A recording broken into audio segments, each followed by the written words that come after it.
name is Nando De Luca. I appear as counsel for the Conservative Party of Canada. Given the limited amount of time, I am appearing virtually. By way of a roadmap, I intend to use the 7 minutes allocated to my client to urge one particular factual finding upon the Commission that we say emerges as a clear theme from the evidence the Commission heard. With any remaining time, I will address one or two policy points that we say the Commission should consider as it tackles the factual issues it identifies. First, the evidence this Commission has received points directly to and fully supports the conclusion set out in this morning's Globe and Mail editorial, which we say this Commission should also be brave enough to make as a finding of fact. That is, when it comes to foreign interference, the needs of the Trudeau government, not Canada's, have been the guiding principle. The Globe also makes the following assessment, which we would adopt and which we submit the evidence this inquiry supports. Image over substance and party before country. For many months, for far too many months, that has been how Mr. Trudeau and his Liberals have approached what should be the deadly serious matter of foreign interference. While the evidence that was made available to the public on this inquiry was limited by many constraints, some facts became clear. In the first phase, we learned that Mr. Trudeau was briefed about matters of foreign interference with respect to prospective candidate Han Dong within hours of the deadline in the 2019 election to substitute in a new candidate in Don Valley North. Rather than risk not having a Liberal candidate on the ballot in a single riding, Mr. Trudeau put party before country and turned a blind eye to the intelligence about Mr. Dong. And Mr. Trudeau cannot hide behind any professed imperfections in his knowledge about all of the intelligence and all of the facts regarding the Dong matter. He had unfettered access to all of the Dong information in 2019, and he has had unfettered access to all of the information, classified and unclassified, that has been developed in the subsequent 5 years. Mr. Trudeau wants Canadians to believe he took serious action with respect to the information he received about Mr. Dong, but this is false. Instead, Mr. Dong successfully ran as a Liberal candidate in a subsequent election in 2021 and sat in the Liberal caucus for a total of 4 years until the allegations against him became public in the face of Mr. Trudeau's inaction. It was only then, we are told, that Mr. Dong, apparently of his own volition, rose in the Commons and indicated that he was withdrawing from the Liberal caucus. Since then, Mr. Dong is on record that he would like to rejoin caucus, and Minister LeBlanc is on record that he is willing to mediate Mr. Dong's return to the caucus with the Prime Minister, only to have Mr. LeBlanc tell us last week that the Liberals are now waiting for the Commission's report before taking the matter up again, thus continuing to leave Canadians in the dark 5 years after the fact on what is a very serious matter.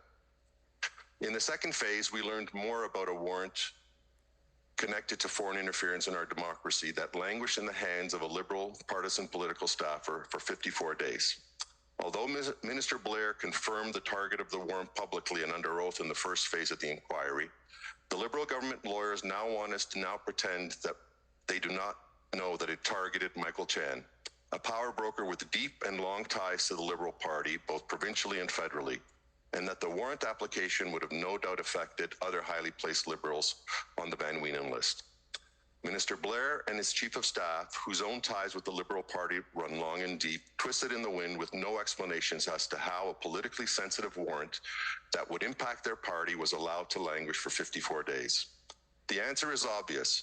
Upon receipt of the warrant application and its targets, they realized that there were a whole lot of Liberals that were going to be surveilled by the security agencies around foreign interference, and the information that was going to emerge was not likely to be helpful to the Liberal cause.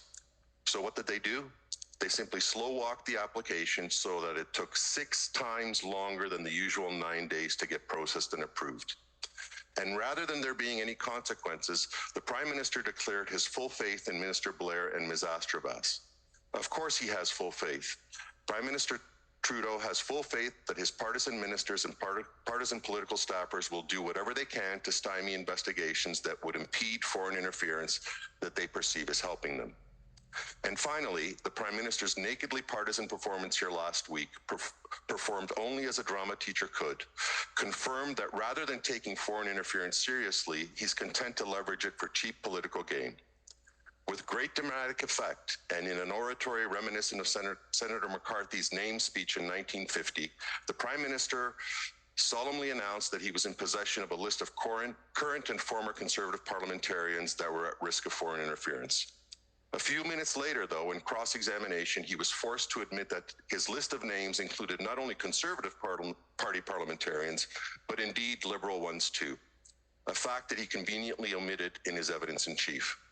And then, when I tried to press him for further details about this salacious accusation that he had leveled, rather than coming clean with Canadians, the Prime Minister and the government took refuge in the so-called national security interest privilege, which it seems appears to be quite malleable in the hands of those who control it.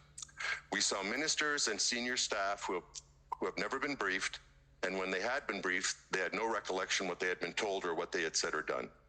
It is apparent that the current government has treated foreign interference as a partisan tool that it can ignore or enable when it thinks it is benefiting it, or as we say here, trying to turn into a distraction when faced with other political scandals, like the news this week of 1/3 of the Prime Minister's backbench caucus calling for his resignation. With respect to policy, we believe that this commission should find that the government has the constitutional and legislative resources at its disposal to combat foreign interference. When public servants, elected officials, or others in the public life are being targeted by foreign interference, they can be told. The Prime Minister has no problem rising in the House of Commons to disclose otherwise classified information when he wishes. And the Commission should conclude that national security actors are already empowered under Section 12.1 of the CSIS Act to employ what are called threat reduction matters, TRMs, to brief individuals that are positioned to take action to reduce threats, even if those individuals are not the direct target of the threat. There is nothing in Section 12.1 that prevents that. And if there is any ambiguity or shortcoming, the Commission can and should provide guidance to clarify it. Finally, we caution against recommendations that would impede the free speech of Canadian citizens or political leaders.